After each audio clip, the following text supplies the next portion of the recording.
आप सही भक्तों को राधे राधे। तो आज हम सही भक्तों के लिए इस वीडियो के माध्यम से, इस चैनल के माध्यम से मूल दोष के बारे में आपको जानकारी देंगे। मूल दोष की जानकारी हेतु हमने पहले भी वीडियो आपको बनाई थी और उसमें हमने आपको जानकारी दी थी कि हमारे जीवन में कितने प्रकार के मूल होते हैं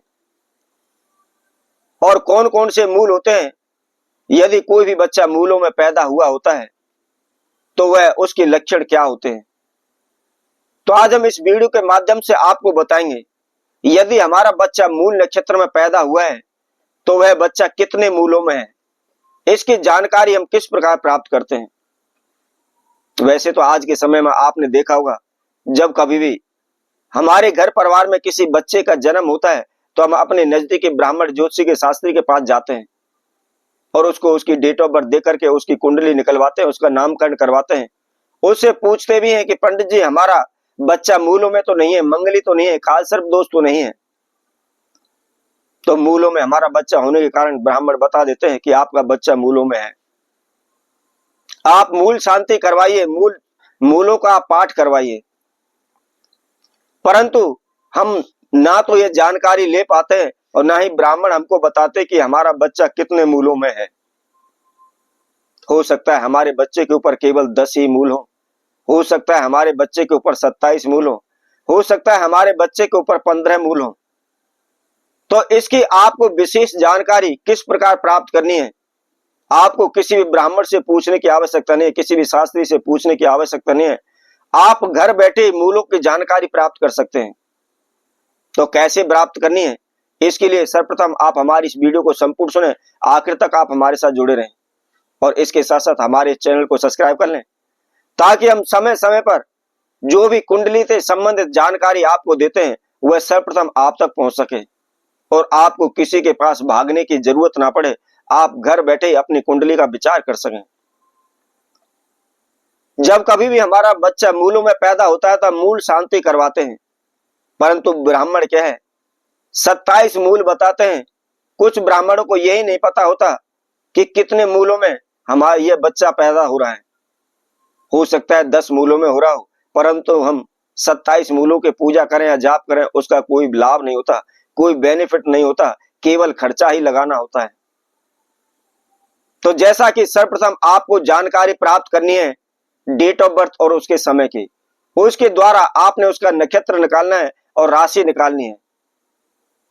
मूल 6 मूल हमने आपको बताए थे। सर्वप्रथम अश्विनी, दूसरा अश्लेषा नक्षत्र में और तीसरा मघा नक्षत्र, यह मूल दोष के नक्षत्र माने जाते हैं। इसके साथ साथ चौथा ज्येष्ठा नक्षत्र, पांचवा मूल नक्षत्र और छठा रेवती नक्षत्र। अब इसके साथ साथ यदि हमारा बच्चा मूलों में पैदा हो रहा है तो ऐसा कोई जरूरी नहीं है कि उसके जीवन में हानि होगी या नुकसान होगा। मूलों के अंदर कुछ मूल दोष ऐसे भी हैं, कुछ चरण उनके ऐसे भी हैं कि यदि मूलों में हमारा बच्चा पैदा हो भी रहा है परंतु इस चरण में पैदा होने से उसको लाभ भी होगा, उसको माता का सुख मिलेगा, भूमि भवन का सुख मिलेगा, धनवान बनेगा, ऐश्वर्यवान बनेगा, यश कीर्ति उसके जीवन में मिलेगी। तो केवल मूल दोष का केवल यह मतलब नहीं है कि उसके जीवन में हमेशा नुकसान ही होगा, हानि ही होगी। अब जैसे मान लीजिए हम आपको उदाहरण के तौर पर बताते हैं, यदि हमारा बच्चा मघा नक्षत्र में पैदा हुआ है और पहले प्रथम चरण में उसका जन्म हुआ है तो इस कारण उसकी माता को हानि निश्चित होगी। और इसी तरह मघा नक्षत्र में यदि हमारा बच्चा दूसरे चरण में हुआ है तो वह तेजस्वी, यशमान, गुणवान, धनवान माना जाता है।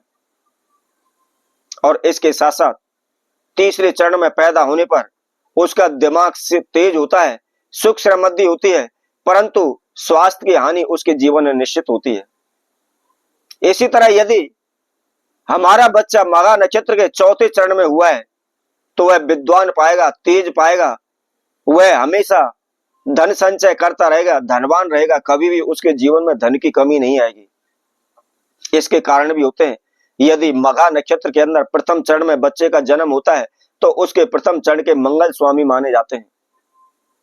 इसके साथ साथ यदि दूसरे चरण में उसका जन्म हुआ है तो शुक्र उसके स्वामी माने जाते हैं। और इसी तरह मघा नक्षत्र के यदि बच्चे का जन्म तीसरे चरण में हुआ है तो उसके स्वामी बुध होते हैं। और इसी तरह यदि मघा नक्षत्र के अंदर चौथे चरण में कोई भी बच्चा पैदा हुआ है तो उसके स्वामी सूर्य माने जाते हैं।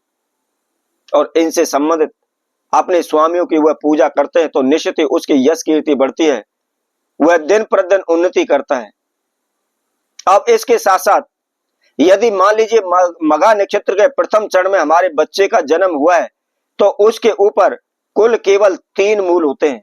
वह 27 मूलों में पैदा नहीं हुआ, 27 मूलों का दोष उसके ऊपर नहीं आता है, मात्र केवल 3 मूल दोषों का उसके ऊपर दोष आता है। इसी तरह यदि मघा नक्षत्र के दूसरे चरण में बच्चे का जन्म हुआ है तो उसके ऊपर केवल 11 मूल होते हैं। तो इसलिए 27 मूलों का आपको अनुष्ठान कराने की आवश्यकता नहीं है। और इसी तरह यदि मघा नक्षत्र के अंदर हमारे बच्चे का जन्म तीसरे चरण में हुआ है तो उसके ऊपर कुल टोटल 19 मूल माने जाते हैं। और यदि मघा नक्षत्र के अंदर चौथे चरण में हमारे बच्चे का जन्म हुआ है तो उसके ऊपर 27 मूल माने जाते हैं। तो आपको मूल शांति के लिए 27 मूलों का ही आपको अनुष्ठान कराना पड़ेगा। इसी तरह से आप प्रत्येक मूल नक्षत्र की आप जानकारी प्राप्त कर सकते हैं और उसी के द्वारा मूल शांति का आप अनुष्ठान कराते हैं तो शीघ्र ही आपको कामयाबी मिलेगी, शीघ्र ही उस दोष से आपको छुटकारा मिल जाएगा। तो इसी तरह आपसे भक्तों के लिए और नए उपाय के साथ, नई वीडियो के साथ पुनः उपस्थित होंगे। तब तक के लिए सभी भक्तों को राधे राधे।